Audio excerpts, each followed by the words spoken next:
Ele foi preso, chicoteado em praça pública e trancafiado numa prisão. Ele tinha 1000 motivos para desistir. Naquele momento ele simplesmente tinha motivo, aos olhos humanos, para abandonar a fé, para não seguir mais por aquele caminho. Mas ao contrário de toda a situação, ele e Silas oravam e adoravam ao Senhor. Mesmo dentro do cárcere, oravam e louvavam o nome do grande. E o que aconteceu, meus queridos? Toda a prisão estava focada neles. Aqueles que estavam presos estavam olhando a ação daqueles homens. E a Bíblia diz que de meia-noite aquele cárcere foi abalado por um terremoto.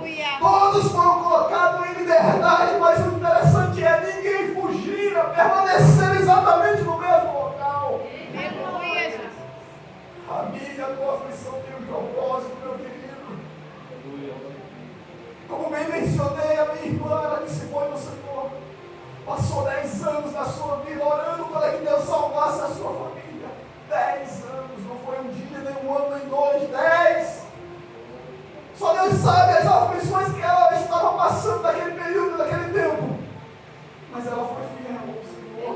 E Deus honrara, convertendo a cada um dos meus familiares. Aleluia, Jesus. É bem notável que aquele que serve o Senhor e passa pelas mesmas aflições. Mas há um propósito de Deus. As aflições que Jó suportou naquela prisão, que Paulo sofreu naquela prisão, foi para converter não apenas o soldado que estava sendo responsável por aquela prisão, Aleluia. mas por todos aqueles que viram ele orar e louvar a Deus no momento de aflição. Aleluia, Jesus. Ele simplesmente não abandonou o propósito de Deus. Ele honrou ao Senhor, mesmo na angústia. E Deus deu resposta, tanto libertando aqueles homens, como libertando eles de uma prisão ainda maior, que era do pecado. Aleluia. Não desista do chamado que Deus tem posto nas suas vidas. Aleluia. Não desanime em meio às aflições que você possa estar passando nesses últimos dias. Seja fiel ao Senhor.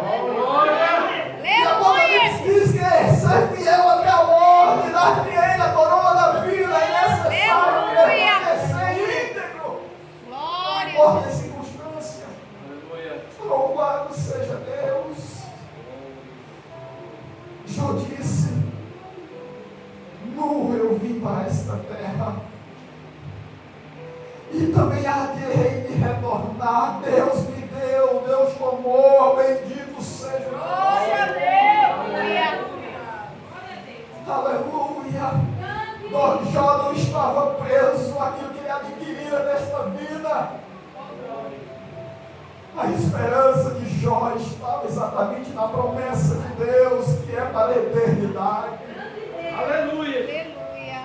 Jó descrevendo a situação a qual ele se encontrara no capítulo 19, enfermo, de luto por causa dos seus, a perda dos seus 10 filhos, 7 filhas e 3 filhos em um único dia. E ele estava descrevendo naquele capítulo exatamente a condição que ele se encontrara no pior momento da sua vida. Quem é de nós, meus queridos, que sofrendo um abalo tamanho desse iria manter-se íntegro à fé? Seria poucos, não consigo dizer nenhum. Mas, para o contrário de tudo, meus queridos, ele permanecera fiel ao Senhor, sabendo que o Senhor era maior do que aquela situação. Aleluia. Louvado seja Deus. Aí vem os amigos de Jó me consolar. Ele vê a situação de Jó e fica calado durante 7 dias. Aqui o texto nos diz. E mesmo que as atitudes deles não fossem bem coerentes com a situação, por não entenderam o propósito, aqueles homens ficaram com ele durante 7 dias, lamentando pela situação do seu amigo, mas pelo costume que eles tinham, eles disseram: Jó, certamente em algum momento tu pecou.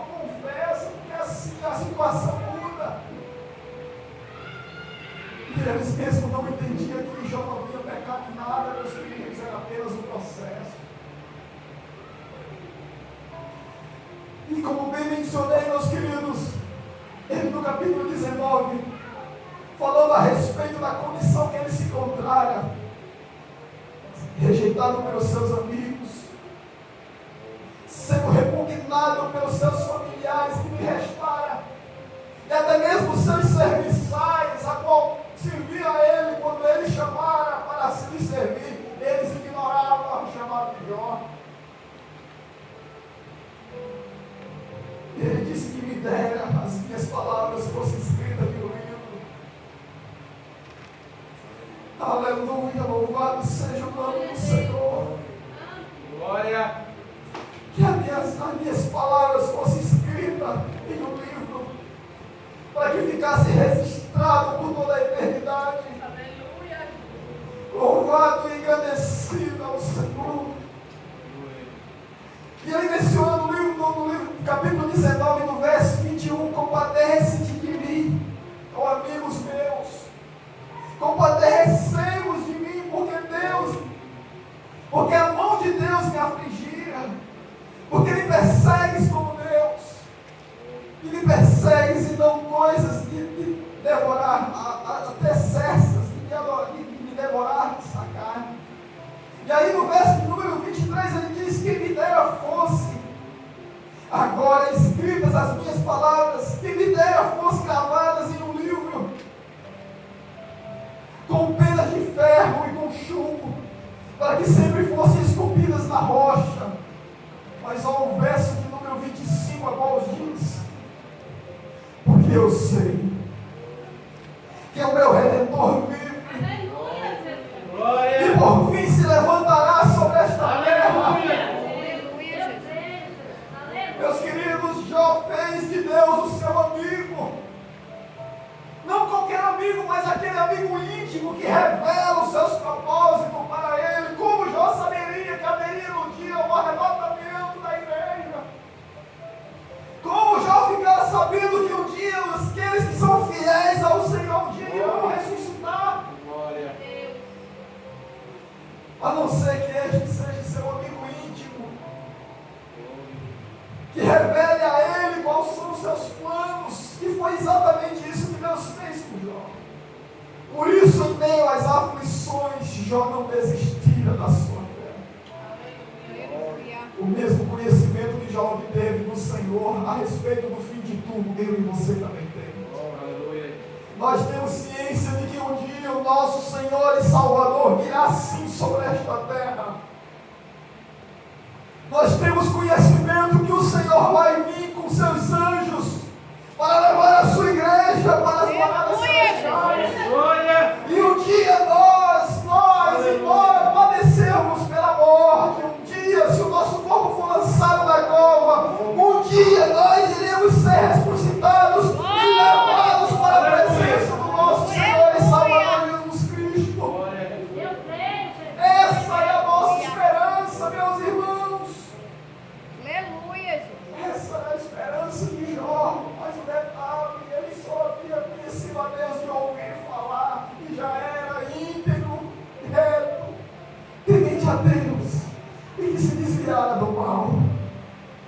E que mesmo em meio às aflições da sua vida, ele não desistiu da sua fé. Não desista. Não desanime o ponto de retroceder. Porque é bem notável que muitos já naufragaram nas suas fé. E isso é um sinal de que os dias do Senhor estão perto de se cumprir.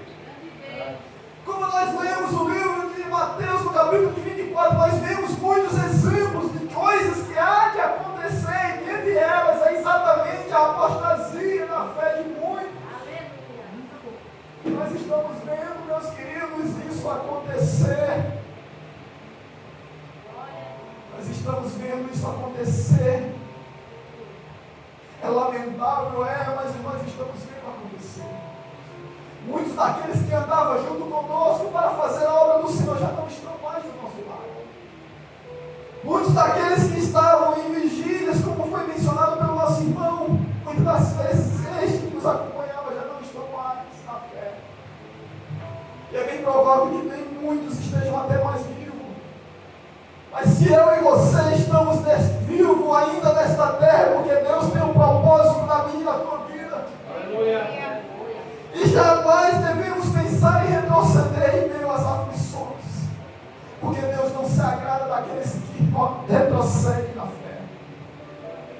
daqueles que permanecem para a salvação. Glória, glória. Aleluia, Jesus. Aleluia. O meu e o teu esforço no Senhor não vai ser em vão. Aleluia.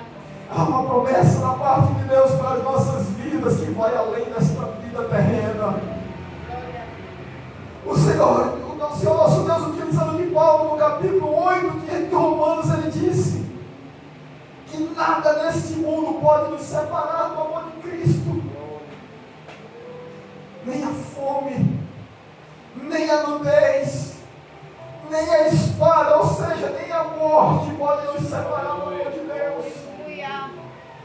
Porque se Ele não é mesmo poupou o seu Filho para nos dar benefício para a nossa vida, o que é que Ele não iria fazer em nosso favor, meus queridos irmãos? Oh, aleluia!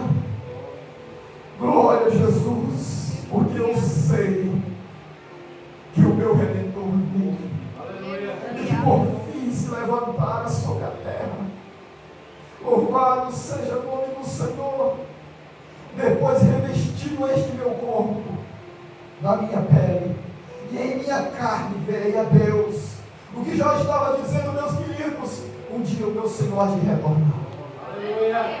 E também um dia eu irei de ressuscitar e comparecer diante da sua presença. Aleluia, Jesus. Nós não iremos permanecer para sempre na morte, mas um dia nós teremos o nosso corpo glorificado, assim como o nosso Senhor e Salvador Jesus Cristo também teve. A igreja do Senhor também irá de ter um corpo glorificado, a qual o pecado já não tem mais poder, a qual a enfermidade também já não tem mais poder, a qual a fome não vai mais ter poder de ação contra as nossas vidas. E aí sim, meus queridos, iremos ver a face do nosso Senhor e Salvador Jesus Cristo. Aleluia. Vale a pena.